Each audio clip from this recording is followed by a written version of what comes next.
그러면 물에 대해서 한번 알아볼까요? 그러면 물은 어떤 물이 차를 연하게 우리는데 가장 좋겠습니까? 물은 큰 영을 안 넘어야죠. 사실 몸 반응으로 볼 때 미네랄 없는 물이 가장 좋죠. 미네랄 없는 물이 순수한 물입니다. H2O만 있죠. 그 안에 아무것도 없어요. 칼륨, 마그네슘, 뭐 칼슘, 황, 염소 이런 게 하나도 없죠. 그것이 가장 순수한 물이죠. 그래서 이런 물이 찬물로도 가장 좋고 음용수로도 가장 좋습니다. 그래서 에따스에 보면 이런 말이 있어요. 무생, 무미, 무친 물이 가장 좋은 찬물이라고. 지금 우리가 지금 자연 상태에서 이렇게 보면 그 말이 어쩌면 가장 순수한 물에 해당되는 표현들이죠. 잠시 제가 차 한잔 묵고 하겠습니다. 목이 말랐어.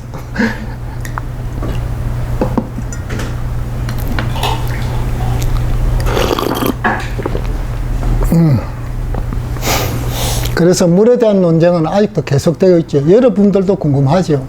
미네랄 있는 물이 좋다, 미네랄 없는 물이 좋다, 크게 대립되어 있죠. 사실 이런 것들은 지식적인 논쟁에 불과해요. 왜냐하면 몸으로 검증할 수 없으니까요.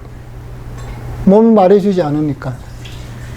그런데 몸으로 만약에 검증이 가능하면 지식적인 게 아닙니다. 살아있는 지식이 되죠. 만약 몸 반응이 일어나지면 그렇게 비료나 농약에 대한 몸의 반응이 일어나듯이 물에도 그런 반응이 일어나집니다. 그 정도로 몸이 예민해지죠. 그렇게 되면 물에 대한 논쟁을 할 필요가 없어요. 왜냐하면 몸으로 검증이 가능하니까, 맛이 보면 아니까 먹어야 되는 물이다, 아니다를 알 수 있기 때문에. 그래서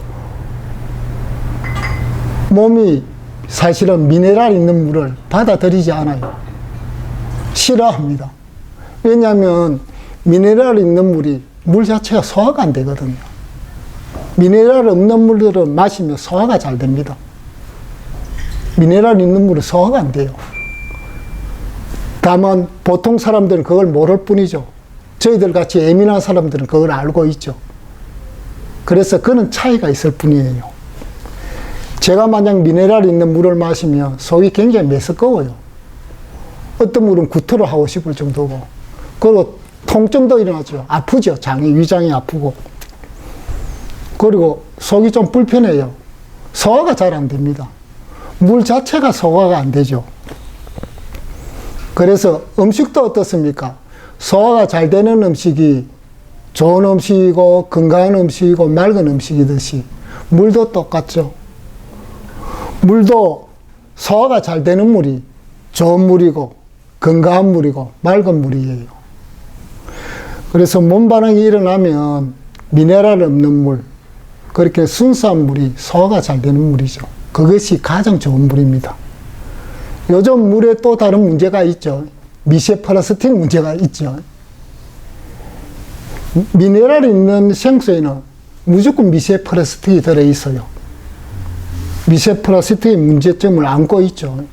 그러나 미네랄이 없는 물에는 미세 플라스틱 문제를 해결할 수 있죠. 그거는 미네랄 없이 다 걸러주기 때문에 미세 플라스틱까지도 어쩌면 걸러줄 수 있죠. 아직 거기 학계에서는 나오지 않았습니다. 그런 이야기들이. 그런데 제가 이렇게 생각해보면, 왜냐하면 물속에 있는 미네랄을 걸러줄 만큼 정교한 정수기가 되면 미세 플라스틱도 충분히 걸러줄 수 있죠. 그러면 미세 플라스틱의 문제를 해결할 수가 있어요. 그래서 미네랄 없는 순수한 물을 마시면 어떻습니까? 사실은 속이 편안합니다. 그리고 물이 맑고 가볍기 때문에 소화가 잘 됩니다. 건강한 물이죠, 이런 물들이. 이런 물과 아까 말했던 유리라든지 경질배차의 차독을 써야만이 차가 진하게 우러나지 않습니다.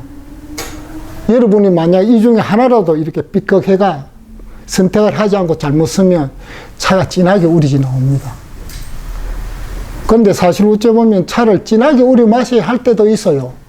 그럴 때는 여러분들이 몸이 좀 안 좋다든지 식후에 소화가 좀 안 되다든지 속이 더부룩 할 적에 그리고 뭐 감기 몸살 기운이 있다든지 피로감을 많이 느낄 때는 차를 약간 진하게 마시면 훨씬 좋죠.